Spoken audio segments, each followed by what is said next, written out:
This video is going to teach you how you should prepare right now for your UK medicine interviews. Welcome back to the channel. My name's Dr. Ash. If you have recently submitted your application to UCAS for UK medicine, this is going to serve as a comprehensive guide for what you should be doing between now and then to best prepare for your interviews. So the three categories of interview that we're going to be looking at are first MMI, which is multiple mini interviews. Then we're going to have panel interviews or traditional interviews as they're sometimes known. Then we're going to look at Oxbridge interviews. Now I know that technically they are also panel interviews, but they are slightly nuanced and vary in different ways, so we're going to look at those and how to succeed in those as well. So first let's look at MMI, which is by far the most popular, and I'm going to put a list of all the universities on screen now that participate in MMI.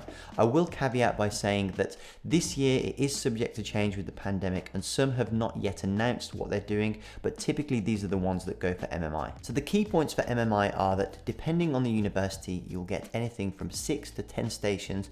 The stations will be no longer than 10 minutes with 1 minute of preparation time before they start.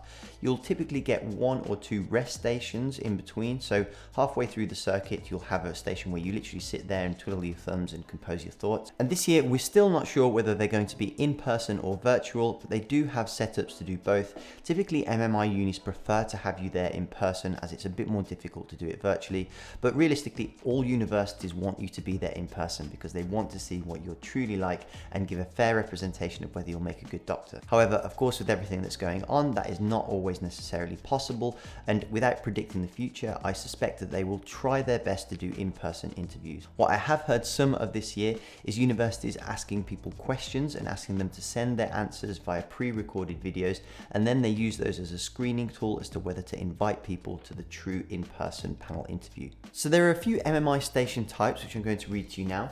Those are role play ones, which can include any of the following, so they can ask for professional judgment, prioritization tasks, giving instructions, so you have to explain stuff to people, calculation and data interpretation, so that can be anything from analyzing graphs to calculating drug doses. And then you can have stations which are problem-based learning. Now these are the station types, and within those stations they cover certain topics that are frequently recurring, and I'm going to talk about those a little bit later. But really what's important to know and to practice are the skills that are tested in those stations. So I'll read some of them to you now.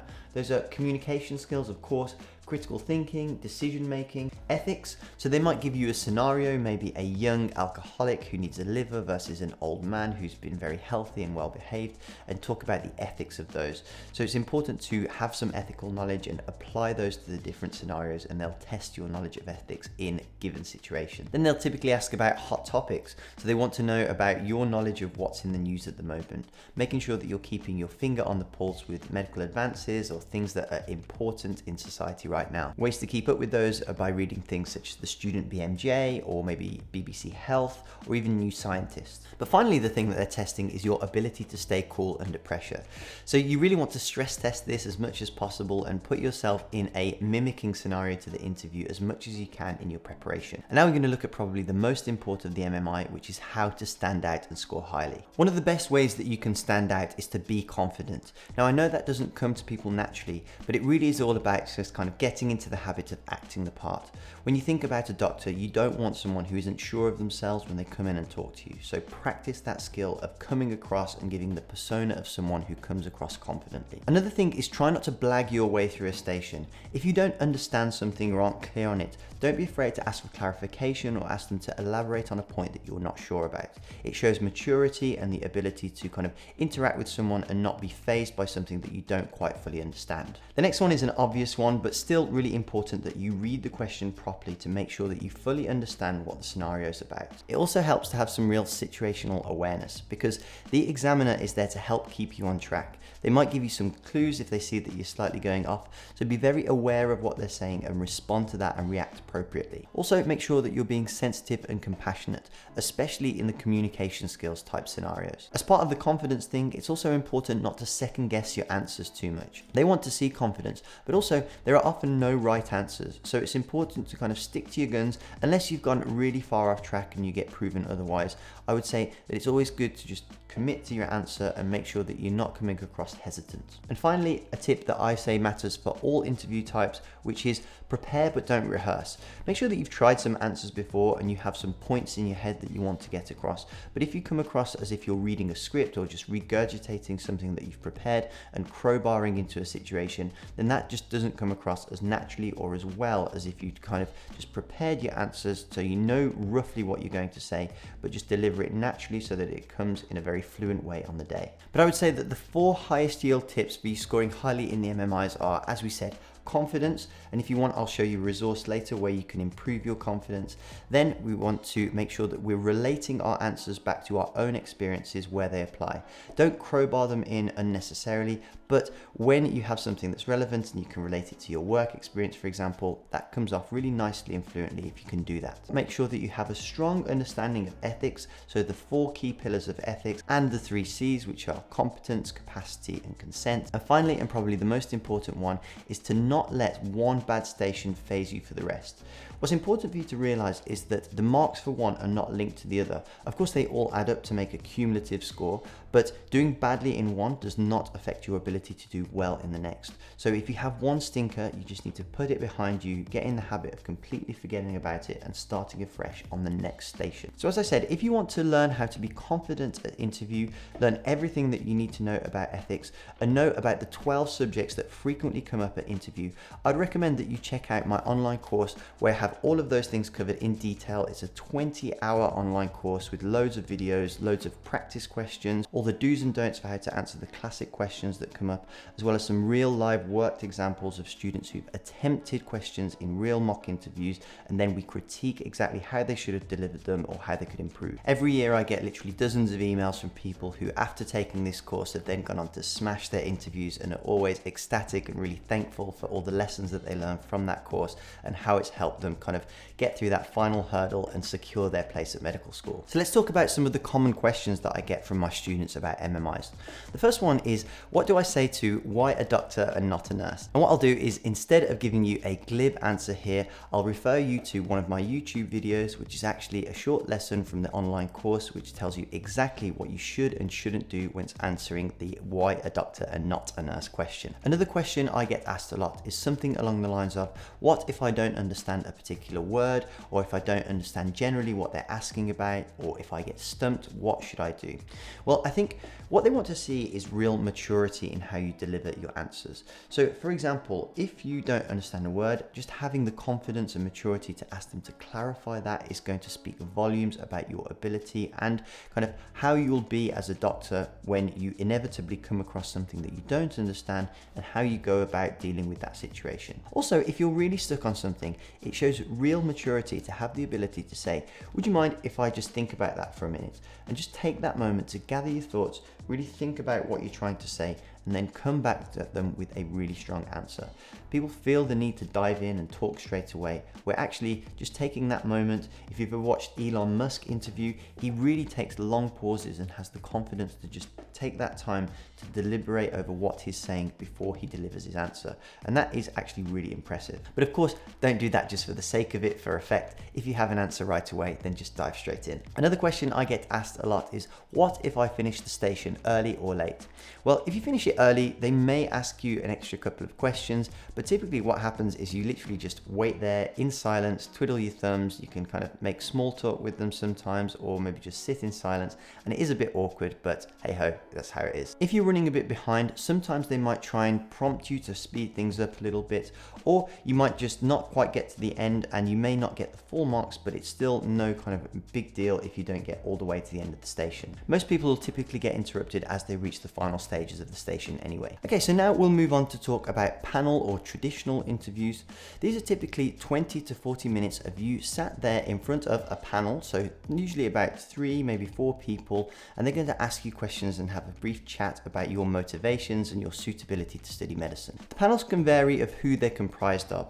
They usually include a clinical member of staff, so a practicing doctor, a non-clinical member of staff, so usually a lecturer. Maybe they might have a medical student in, or maybe even a lay person, so one of the admin staff from the university. Just a combination of some form of those kind of mix of people. And the panel interview is typically more of a conversation, so you can elaborate on points, you can talk about things, and then when you speak later you can refer back to some of the things that you mentioned previously.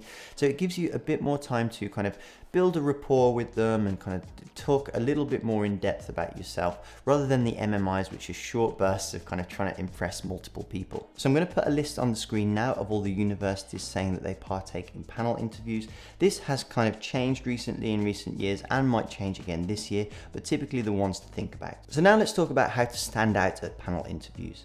As you may have seen in one of my videos here, I talk about what to do immediately after you submitted your UCAS application. But before you go to your interview, it's really important that you go through your personal statement and think of these questions. If you prepared them beforehand, that's going to make it a lot easier, but make sure that you know your personal statement inside out, because chances are they're going to pick up on something and ask you to kind of have at least an intelligent conversation about it. So if you've mentioned some research or a book, just make sure that you've read it in depth or know enough about it to be able to hold a conversation about it. The next thing is that it's really important to do your research. Make sure that you understand exactly what the medical school is looking for in their candidates, and then tailor your answers so that you can present yourself as the best possible candidate for them. And the second part to that is to understand the course. Make sure that you know the university, what they're well known for, what kind of research they pride themselves on. Butter them up that way and make sure that you've understood the course, so that when you talk about it, you can talk about the aspects that you particularly like or stand out to you or make you want to go to that particular university. The final thing is that if your interviews are virtual or they ask you to do that pre-submitted video, like I said previously, make sure that you're doing the best to be as good on camera or virtually as you can. Again, in my online course, I talk exactly about the ways that you can make sure that you present yourself really nicely online and just deliver the best possible interview you can virtually. So now let's talk about some of the common questions I get about panel interviews. A question I get a lot is, will they do role play? Well, actually, no, they won't. They'll usually do a scenario and kind of ask you to talk through the ethics of that. So knowing the ethical concepts or the 4 pillars of ethics, those are really important for helping you structure your answer. And towards the end of the video, I'm going to show you a really good resource for understanding and answering ethical questions. Another question I get a lot is, are the ethical scenarios like the SJT in the UCAT? Well, they kind of are, because they'll have similar sorts of scenarios in which they kind of ethics are in question, but they want you to go in a lot more depth and elaborate on it a lot more. So again, knowing your 4 pillars, understanding ethics really well is just the key to making sure that you answer these well. If you want a really good book for how to understand ethics and apply it to all the different scenarios, I'd recommend a book called A Worried Student's Guide to Medical Ethics, which I'll link to below in the description. And that's just going to help you become a bit more savvy when you're talking about ethical scenarios in your interview. Finally, we're going to talk about the dreaded Oxbridge interviews. Now, these are essentially panel interviews, but they just are going to push you a little bit further and make it that little bit more challenging for you. The things they want to test are your problem solving ability. So they're going to push you, but they want to see what your thinking is and your thought process is as you go along. So make sure that you're verbalizing how you kind of think about things as you go through them. They also want to see how confident you are when you're handling uncertainty. The aim of Oxbridge interviews is to push you and push you and push you until they reach the edges of your knowledge. It's completely normal for that to happen, and it pretty much happens to everybody. They want to see where the limits of your knowledge lie, and then want to test your nerve for handling questions on those subjects when you get out of your comfort zone. So don't be fazed by this, just prepare yourself to know what to do when you don't know what to do. And just to note that the Oxford interviews are a lot more science orientated, so be prepared to answer more science-based questions in your interview. So as you know, on my elite coaching program, I have a lot of Oxbridge tutors who obviously did well enough in their BMAT and interview to get offered a very rare place at Oxbridge. So I asked them to submit all of their best tips for performing well in the interview. So I'll read some of them to you now. So they say, be prepared to be shown an image like an X-ray or graph and have to answer questions on it, even if you don't know much about it, how you kind of illustrate your thought process and vocalize that. The questions might even be creative, but even still, they want you to walk them through step by step your thought process. The other thing is to make sure that you brush up on your A-level and GCSE science, because they definitely will ask you about it, and even they might be a bit mean about it when you don't know the answers and say things like, but I thought you studied this at GCSE, but they're just trying to shake you a little bit and see how you cope with the pressure. So be prepared for that and make sure that you don't get fazed by it. It's also important to supplement your knowledge with extra reading, because they want to see that you've got natural intellectual curiosity and the desire to go beyond just what is presented to you and take it upon yourself to go and delve into a subject even deeper. And the final bit is just to focus on yourself. Remember that it's supposed to be hard, so they're designed to make you uncomfortable. So just focus on you, focus on delivering the best that you can, and don't be fazed when they inevitably make it seem like it's going badly, because it's probably going a lot better than you think. So now we're going to wrap up with some general questions and some really high yield tips, and then I'll talk about some resources that you can go through to make sure that you score the highest. So one of the first questions is, how do I make a good first impression? People underestimate just how much a smile and a nice hello will really set the tone for a good interview. Going in, being very bright and just saying hello to everybody. At the moment, shaking hands is not sure, but definitely just going in with a beaming smile and looking at everybody in the eye, everyone in the panel, and just saying a very polite hello will get you a long way. When should I begin preparing? Well, I would recommend that at least a month is needed, because you're going to be needing to keep up to date with all the medical happenings in the news at the time and make sure that you've read enough to have an intelligent opinion about those. There's a lot of material to go through in those 12 kind of topic areas that I talked about. Again, if you want to check out my online interview course, they'll have all of those covered in depth as well as the hot topics, so that will make sure that you're kept up to date. But making sure that you're doing all of that and preparing, going through answers with friends or practicing questions and delivering them, that is going to set you in good stead. But I would say minimum 4 weeks, probably about 6 weeks is typically the average. So like I say, minimum 4 weeks, but if you're really serious and are applying to a really competitive university, I would say that as soon as you've submitted your UCAS application, or maybe if you're sitting the BMAT, as soon as you've finished preparation for that, I would say that you should really start at least doing some light preparation towards your interview. You obviously don't know when it's going to be, and sometimes you might get as little as 3 weeks notice for your interview date. So it's really important to make sure that you're prepared, just so that you don't get blindsided by a short notice interview. How heavily weighted are interviews? Well, it's essentially the final hurdle. This is going to be the clincher. Everything that you do up to that point is going to kind of determine whether you get invited to interview.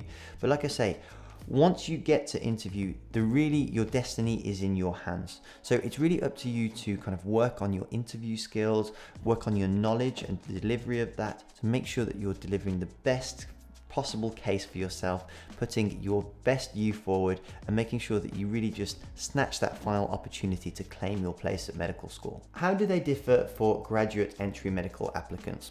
Well, it's a few things. They want to get a bit more of a flavor of your experience and how you've kind of shown that you have the skills to become a good doctor.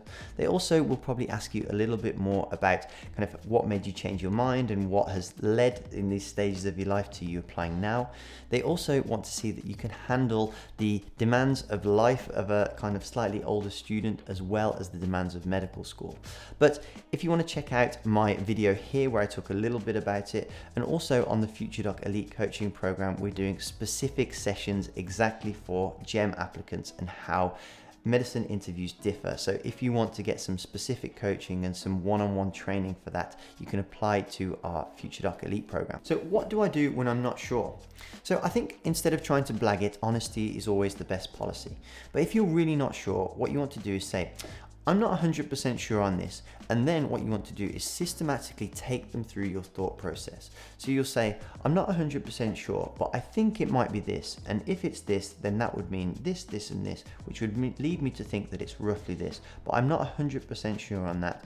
And then maybe ask them if they could maybe explain it to you, or if you're curious about something and just show that you're willing to learn, then you can say, oh, well, I'll go away and look that up, and then kind of just demonstrate that you might not know, but you know how to get to the answer or where to go and look for the answer if you wanted to find it. And probably my two biggest tips are, number one, make sure that you prepare but don't rehearse. It's really important that you don't come across robotic and that you're regurgitating some pre-prepared script. So practice as as many answers as you can. That's my second tip. Make sure that you get exposure to kind of having thought about different ways that you'd answer certain questions so that you can understand how you would go about those, but just don't have a script that you're regurgitating. There's nothing worse than people who you can tell are either kind of fitting a pre-rehearsed answer into a question that isn't quite applicable, or they're just coming across really wooden by regurgitating something that they've written before.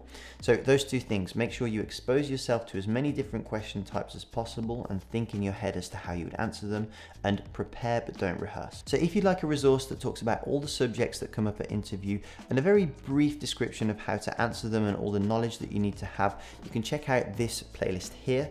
Otherwise, if you want a more in-depth resource and kind of takes all of those subjects but goes through them and expands them and tells you everything that you need to know about it to score the highest possible and kind of get into the most competitive units, I'd recommend that you check out this video here.